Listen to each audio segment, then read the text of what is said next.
আসসালামু আলাইকুম। আমার আজকের ভিডিওটা গৃহিণীদের জন্য খুবই উপকারী।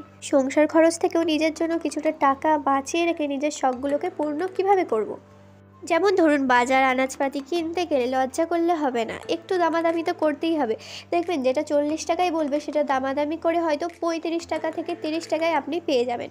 তাহলে আপনার সেখানটার টাকাটা কিন্তু সঞ্চয় হলো, সেটা আপনি অন্য কাজে লাগাতে পারেন কিংবা জমিয়ে রাখতে পারেন। এছাড়াও যখন গ্লোসারির বাজার আর কি করতাম, তখন যতটা পারতাম চেষ্টা করতাম অল্প অল্প জিনিস আনার, কারণ যত বেশি জিনিস আনবো তত তাড়াতাড়ি খরচা হবে। বেশি বাজার কিনে রাখা থাকলে মনে হবে আছে তো, একটু খরচ করলে কি আর হবে। 10,000 টাকার মধ্যে সংসার চালিয়েও আমি ওই 200-500 টাকা করে মাস শেষে ঠিকই বাঁচিয়ে নিতাম, আর সেই টাকাটা সংসারে লাগাতাম না, সেটা আলাদা রেখে দিই।